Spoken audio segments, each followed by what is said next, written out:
Hello दोस्तों, स्वागत है आपका हमारे चैनल पर।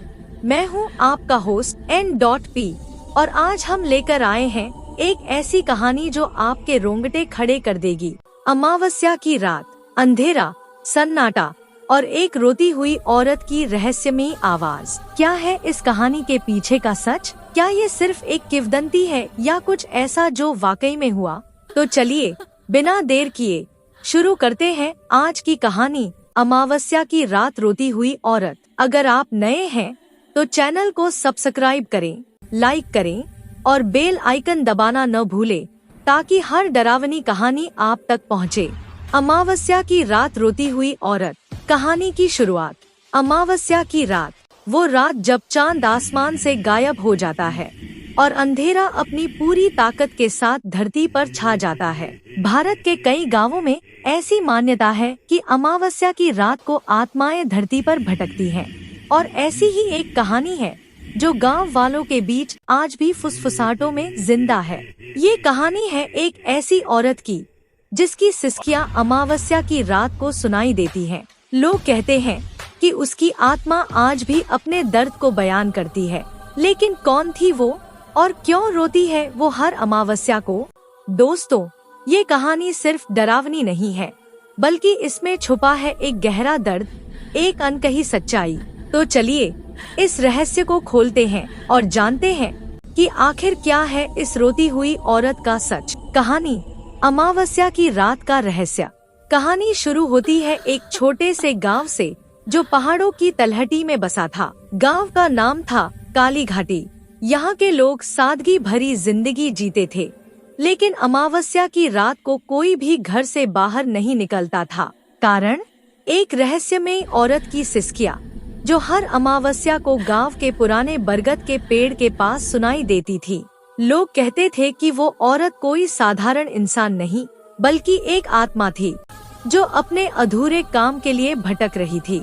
कहा जाता है कि कई साल पहले काली घाटी में एक खूबसूरत औरत रहती थी जिसका नाम था सावित्री। सावित्री की शादी गांव के एक धनी जमींदार से हुई थी, लेकिन उसकी जिंदगी वैसी नहीं थी जैसी बाहर से दिखती थी। उसका पति क्रूर था और उसे हर दिन ताने सुनने पड़ते थे।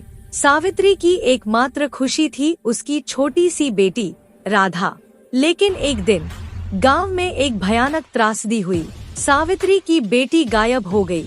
दोस्तों, सोचिए, एक माँ के लिए उसकी बेटी से बिछड़ने का दर्द कितना बड़ा होगा। सावित्री ने अपनी बेटी को हर जगह ढूंढा, लेकिन वो नहीं मिली। गांव वालों ने कहा कि शायद राधा जंगल में भटक गई या कोई जंगली जानवर उसे ले गया, लेकिन सावित्री को यकीन था कि उसकी बेटी जिंदा है। सावित्री हर रात उस बरगद के पेड़ के पास जाकर अपनी बेटी को पुकारती थी। लोग कहते हैं कि एक अमावस्या की रात सावित्री उस पेड़ के पास गई और फिर कभी लौटकर नहीं आई। अगली सुबह गांव वालों ने उसका शरीर पेड़ के नीचे पाया, लेकिन उसकी मौत का कारण कोई नहीं समझ पाया। तब से हर अमावस्या की रात उस बरगद के पेड़ के पास एक औरत के रोने की आवाज सुनाई देती है। कुछ लोग कहते हैं कि सावित्री की आत्मा आज भी अपनी बेटी को ढूंढ रही है। क्या है इस कहानी का सच? कुछ लोग मानते हैं कि ये सिर्फ एक किंवदंती है जिसे गांव वालों ने डर की वजह से फैलाया, लेकिन कुछ ऐसे भी हैं जिन्होंने दावा किया है कि उन्होंने उस औरत की सिसकियां सुनी हैं। कुछ ने तो ये भी कहा कि उन्होंने एक सफेद साड़ी में लिपटी एक परछाई को पेड़ के पास देखा। लेकिन सबसे हैरान करने वाली बात यह है कि कुछ साल पहले गांव के पास जंगल में एक बच्ची का कंकाल मिला जिसके पास सावित्री की एक पुरानी चूड़ी थी। क्या ये राधा थी? और अगर हाँ, तो क्या सावित्री की आत्मा अब भी अपनी बेटी के लिए रो रही है? दोस्तों, अब आप, क्या ये सिर्फ एक कहानी है या सचमुच में सावित्री की आत्मा आज भी काली घाटी में भटक रही है?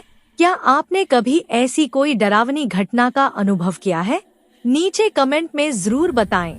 दोस्तों, अगर आपको ये कहानी पसंद आई तो वीडियो को लाइक करें, अपने दोस्तों के साथ शेयर करें और नीचे कमेंट में बताएं कि आपको इस कहानी में क्या सबसे डरावना लगा। क्या आप अमावस्या की रात को बाहर निकलने की हिम्मत करेंगे?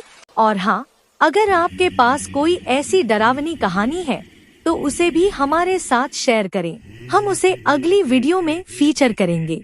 तो दोस्तों, आज के लिए बस इतना ही।